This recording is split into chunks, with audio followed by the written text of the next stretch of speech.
Welcome, everyone. Today, we'll be discussing different options for measuring temperature, from clinical thermometers, to digital thermometers, to laboratory thermometers.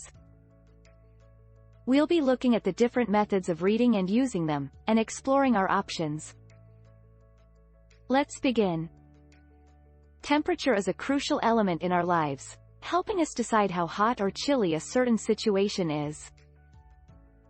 Thermometers are instruments specially designed to measure temperature. Various sorts and sizes of thermometers exist, such as medical thermometers for mouth, underarm, and rear use, digital thermometers, and laboratory thermometers.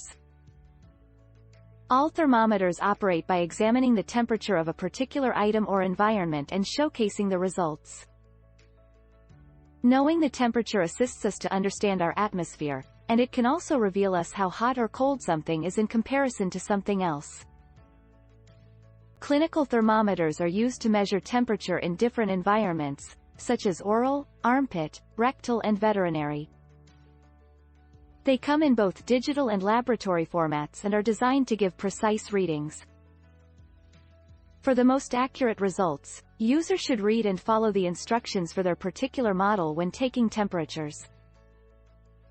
Digital thermometers are amongst the most widely used thermometers around globally. Their accuracy, dependability, and versatility are incomparable. You can use them to record body temperature, food, liquids, and even the environment around you. Not to mention, they are user-friendly and make taking temperature readings worry-free. A thermometer is a valuable device for observing the body temperature of humans. The clinical thermometer is the most widely used thermometer in the medical field. It is a long and thin glass tube with an enclosed mercury bulb at one end. There is a scale on it that runs from 35 degrees Celsius to 42 degrees Celsius. Additionally, there is a curve on the tube close to the bulb to stop the mercury from falling. The typical body temperature for humans is 37 degrees Celsius. Due to its use, it is possible to accurately measure and monitor the body temperature. Washing the clinical thermometer with an antiseptic solution is the first step. Make sure to hold the thermometer firmly, and give it a few jerks to bring the level of mercury below 350 C. After that, place the bulb of the thermometer under your tongue for 1 minute, and upon taking it out, the reading should give you your body temperature. This method is quick and easy to use, and provides an accurate measurement of your body temperature. A laboratory thermometer is a precision instrument designed for scientific and medical purposes, with a thin glass tube filled with mercury and a scale marked in 0 C degree increments. Its accuracy is unparalleled, measuring temperatures ranging from -10 C to 110 C, allowing for precise readings in various laboratory environments. ASTM thermometers provide high-quality laboratory thermometers with excellent accuracy and dependability. Submerge the bulb of a laboratory thermometer into a beaker of tap water such that it does not touch the bottom or the sides of the beaker. Hold the thermometer vertically and wait until the mercury level is steady. Once it is, note the mercury level as this will be the temperature of the water.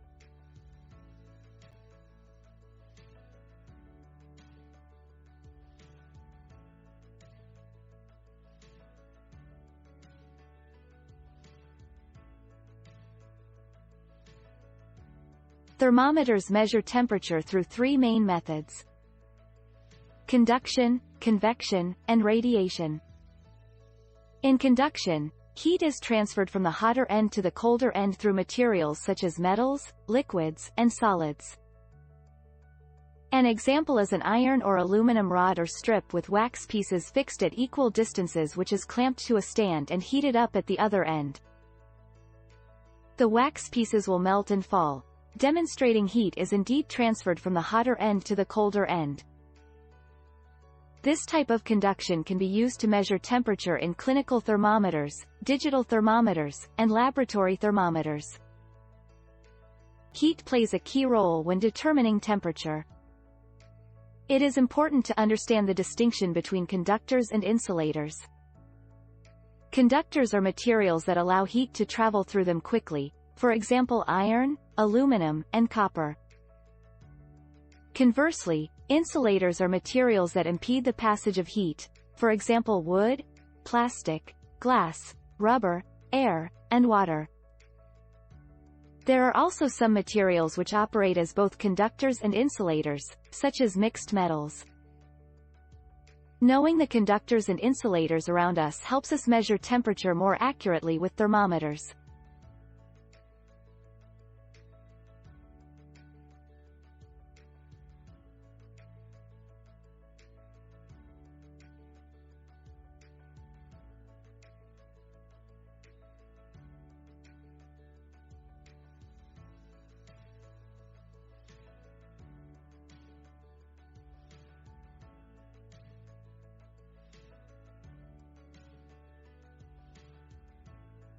Heat energy in air can be transferred through currents in the air, known as convection.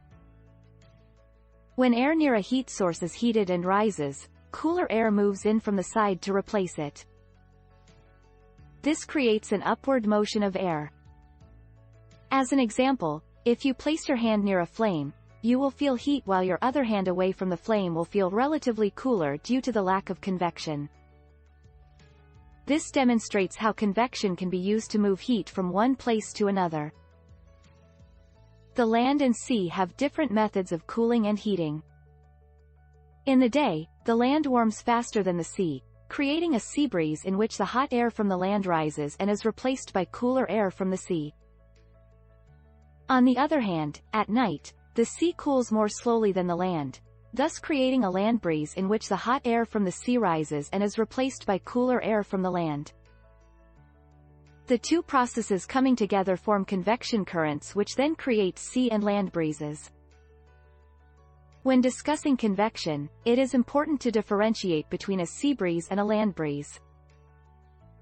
A sea breeze is caused by the land being warmer than the ocean during the day, resulting in the warm air rising and allowing cooler air to flow from the ocean toward the land.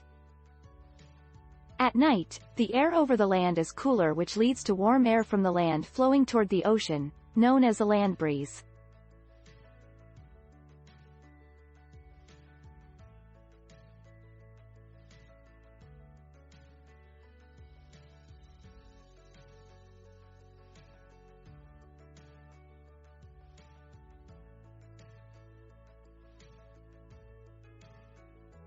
Dark surfaces have an important role in absorbing and radiating heat.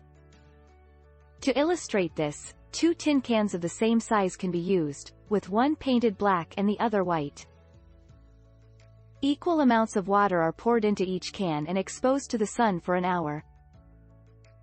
When the temperature of the water in both cans is measured, it is found that the water in the black can is warmer than the water in the white can. A similar experiment can be done by placing two cans with equal amounts of hot water in a room or shade for 10 to 15 minutes, and it is observed that the water in the black can is cooler than the water in the white can. This clearly demonstrates that dark-colored surfaces absorb more heat and radiate more heat than light-colored surfaces. Choosing the right clothes to stay either warm or cool in the different seasons is essential. In winter, dark-colored clothes absorb heat and help to maintain body heat, while in summer, light colors reflect heat and are a better option for staying cool. Wool is an excellent choice due to its poor conductivity and air retrieval in its fibers, while for summer, the Acne double pocket light twill safari shirt or a kid's Aran sweater for winter are both good choices.